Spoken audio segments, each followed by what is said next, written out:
네, 안녕하세요. 이번에는 누크의 뭐 특별한 기능이라기보다는 옵션으로 있는 그 좀 편리하게 쓸 수 있는 그런 것들에 대해서 좀 알려드리려고 합니다. 그래서 이런 거는 좀 그 강좌나 책 같은 데서 이렇게 볼 수 있는 것보다는 뭐 그 파운드리 사이트나 좀 해외 강좌 같은 데서 그 좀 편리하게 쓸 수 있는 팁?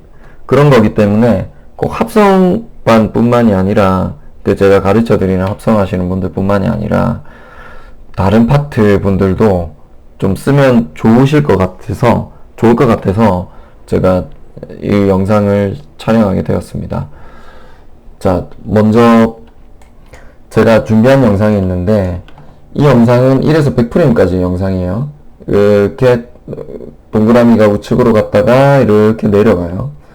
근데 간혹 가다 보면 제가 이제 합성 같은 거라거나 뭐 로토라거나 뭐 색을 만지거나 하다 보면 이렇게 크기로 안 보는 경우가 있잖아요. 이 크기로 확대해서 볼 때가 있죠, 간혹.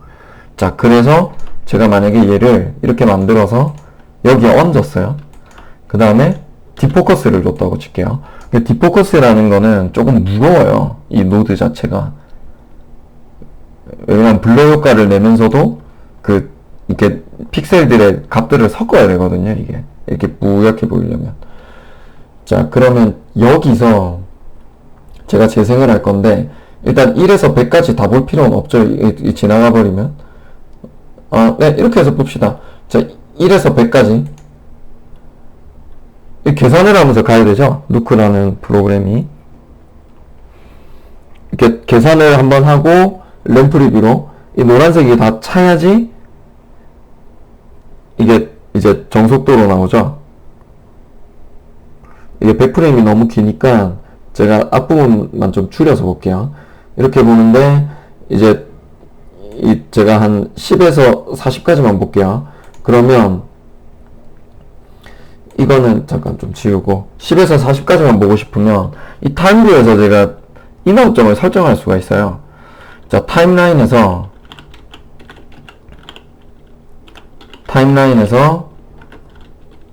타임라인에 커서를 두시고 I 누르시면 인점이 되고요. O를 누르시면 아웃점이 돼요. 자, 한번 해볼게요.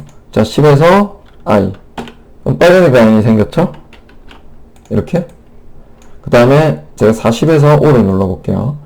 40에서 5. 빨간색 라인. 이렇게 생겼죠? 그러면 이 세팅은 1에서 100이지만 재생은 이렇게만 돼요. 그 다음에 이거를 내가 나중에 끄고 싶다. 그러면 이게 인아웃점을 하면 여기가 활성화 되거든요. 얘를 눌러주시면 이게 꺼져요. 이렇게. 없어졌다 생겨졌다 하죠. 이렇게. 자, 그러면 여기서 이렇게 볼게요. 자, 그 다음에 제가 이제 좀 된 것 같아요, 만약에 이 디포커스가. 그래서 이제 그러면 원본 사이즈를 크게 보고 싶다. 이제 이렇게 이렇게 확대해서 보는 거 말고 원래 사이즈로 이제 전체적으로 보고 싶은 거예요. 그래서 제가 F나 H 눌러가지고 딱 이렇게 풀 사이즈로 보게끔 버튼을 눌러볼게요. 그러면 램프 리뷰를 다시 해야 돼요, 이렇게. 왜 그러냐면 주변은 안 돼 있었거든요, 디포커스가. 그러니까 이 누크가 어떻게 되는 거냐면 제가 이렇게 확대를 해서 보면 이 누크는 보이는 것만 계산해요. 그래서 속도가 좀 더 빠를 수도 있는 건데 이렇게 뒤로 이렇게 딱 빼버리면 이쪽은 안 돼 있었어요, 계산이. 근데 거꾸로 제가 이렇게 크게 보다가 이렇게 넓은 사이즈로 보다가 이렇게 확대하면 끊어지진 않아요. 왜 그러냐면 이미 커져 있는 이미 모든 부분에 다 계산을 한 거기 때문에 그걸 사이즈 키워서 보는 건 괜찮거든요. 그런데 이렇게 사이즈를 키웠을 때 보다가 딱 풀 사이즈로 빼버리면 이게 좀 늦어져요. 자, 다시 빼볼게요. 자, 볼게요. 이렇게 늦어지죠. 그러면 내가 할 때마다 이렇게 사이즈 조절, 그럼 불편해서 어떻게 하냐. 그 사이즈 조절 할 때마다 램프 리뷰 다시 하고 그러지 않냐. 그런 경우가 저도 더러 있었기 때문에 그 부분에 대해서 좀 얘기를 드리면, 그거를 하지 않는 게 요거예요. 요게 보시면 이게 풀프레임 프로세싱이라고 돼 있는데, 얘가 원래는 비활성화돼 있거든요. 이거를 활성화를 하시면 이제 이렇게 크게 보더라도 풀프레임을 계산을 해요. 전체를. 그래서 처음은 조금 느려요. 이렇게 보는 것보다는. 왜냐면 전체를 다 해야 하니까. 대신에 이렇게 한번 해두시면 이제 넓게 빼도 다시 재생을 하거나 그렇게 느리지가 않아요. 이렇게 봐도. 대신에 얘가 활성화가 돼 있어야 되겠죠. 자, 그 다음, 네. 그래서 풀프레임 프로세싱에 대해서 얘기를 드렸고, 이거는 여러분들이 쓰시면서, 네, 때에 따라 쓰시면 돼요. 자, 그 다음은 제가 얘기 드리려고 하는 게, 트랜스폼 노드에 대해서 좀 알려드리려고 하거든요. 자, 이 트랜스폼 노드를, 트랜스폼 노드는, 이렇게 누크 써보신 분들은 아시다시피, 이동할 수 있고, 회전할 수 있고, 스케일, 이런 것들 다 할 수 있죠. 자, 그래서 얘를 한 장만 해볼게요. 이것보다 좀 더 잘 보이게 제가 체커보드로 해볼게요. 체커보드로. 자, 이게 있죠. 자, 다시. 얘로 제가 사이즈를 이렇게 키웠어요. 자, 이거 4.48인데 그냥 5로 할게요. 이렇게 키웠어요. 그 다음에 트랜스폼을 또 달아서 원래대로 만들어 보고 싶은데, 이게 5배만큼 커졌는데, 그럼 0.2가 되면 될까요? 네, 0.2. 네. 그러면 얘와 얘의 크기는 같죠? 왜냐하면 5배로 커졌다가 5배인 0.2로 작아진 거니까. 근데 이게 항상 우리가 계산할 수가 없잖아요. 이를테면 제가 이제 사이즈를 3.5배로 키웠어요. 그러면 제가 만약에 이 밑에 트랜스폼을 또 달아가지고 원래 크기를 만들고 싶으면은 3.5를 나눠가지고 계산해야 되잖아요. 아니면 그냥 이걸 지워버려도 되긴 하지만, 근데 간혹 가다 보면은 제가 이 3.5를 상쇄시키고 싶을 때도 있을 거 아니에요. 그게 뭐냐면 이 인버트예요. 이 인버트를 클릭하시면, 제가 이 기본은 인버트가 클릭이 안 돼 있는데, 이 트랜스폼에서 제가 3.578 이렇게 사이즈를 키웠다고 칠게요. 3.578.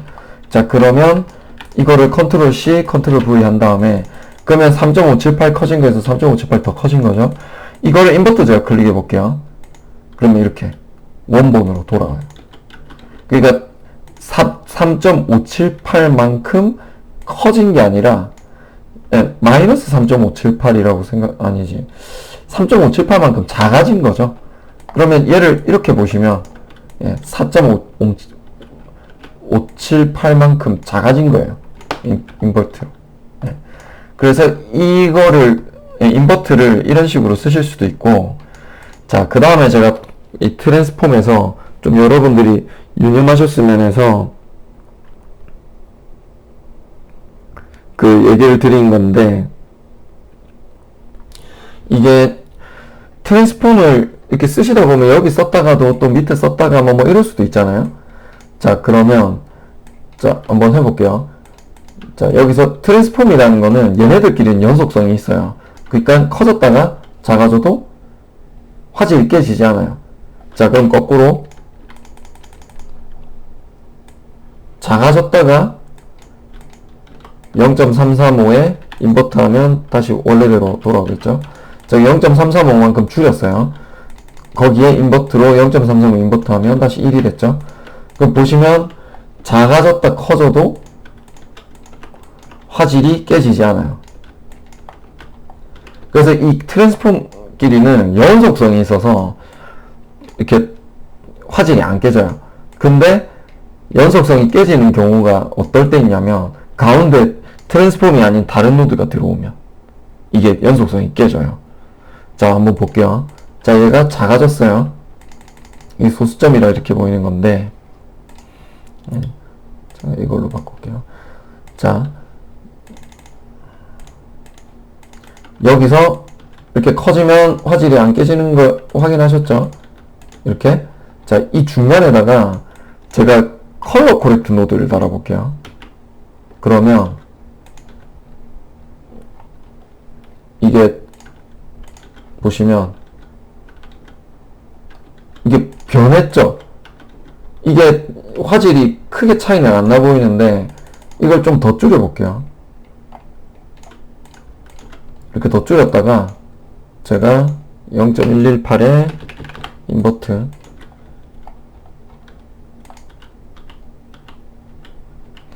이 컬러 코렉트 말고 그레이드를 한번 달아볼까요? 이게 조금 변하긴 변하는데 이게 크게 티가 안 나네요. 큐빅으로 0.1 그 다음에 0.1 네, 한번 봅시다. 얘가 이렇게 되고 그 다음에 키우면 네. 어때요? 이게 이렇게 되죠? 그러니까 이게 자 컬러 코렉트 다시 해볼게요. 이렇게 그러니까 컬러 코렉트 있고 저는 아무 값도 안 만졌어요. 지금 이거 보시면 아무 값도 안 만졌죠. 근데 작아졌다가 커지면 이렇게 돼요. 요거 끄면 얘네들끼리만 있을 때는 안 깨지거든요. 이게 근데 가운데 다른 노드가 껴버리면 이게 깨져요.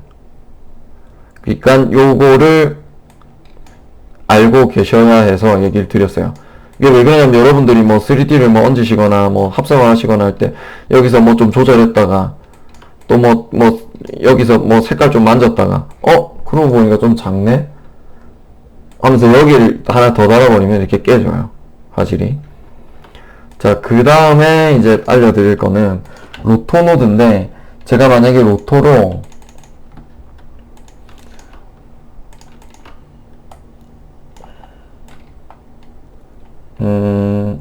자, 얘를 이렇게 키프레임을 줬어요. 이렇게 알려드리는 거니까 완전 디테일하게는 안 할게요. 로토를 디테일하게 안 한다는 얘기예요. 이렇게 키프레임이 있고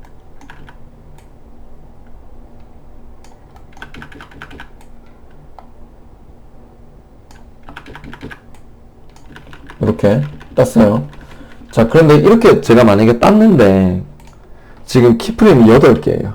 제가 8개를 땄는데 만약에 제가 이 위에 점만 좀 올리고 싶어요. 만약에 이게 아니라 이렇게 뿔 모양으로 이렇게 그러면 이렇게 되면 이게 키프레임이 어떤 식으로 들어가냐면 여기 29프레임에서만 올라가는 거거든요. 이 점이.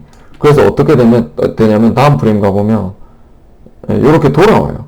이 점도 이렇게 돌아오고. 근데 내가 원하는 거는 이게 아니라 모든 키프레임에 이게 다 같이 올라갔으면 하거든요. 그런 경우에 만약에 이거보다 키프레임이 더 많은 경우에 일일이 몇 프레임 가가지고 해주면 되게 불편하잖아요. 그래서 그게 어떻게 하면 되냐면 로토에서 이 위에 물결 여기를 클릭을 해주시면 이 전체가 사각형 이렇게 워닝처럼 딱 떠요. 지금 너는 물결 표시를 켰다라는 뜻이에요. 그래서 제가 이걸 올리고 그 다음 꺼줄게요. 그러면 모든 키프레임에 이렇게 적용이 돼요. 요것도 유용하게 쓰일 거예요 아마. 네, 요렇게 일단 3가지. 그러니까 풀프레임, 활성화, 비활성화, 그 다음에 물결 표시, 로토에서 그 다음 트랜스폼에 대한 연속성. 네, 그 3가지를 여러분들이 좀 아셨으면 해서 얘기를 드리게 됐습니다. 네, 도움이 되셨으면 좋겠고, 네, 그러면 이걸로 영상은 마치도록 하겠습니다.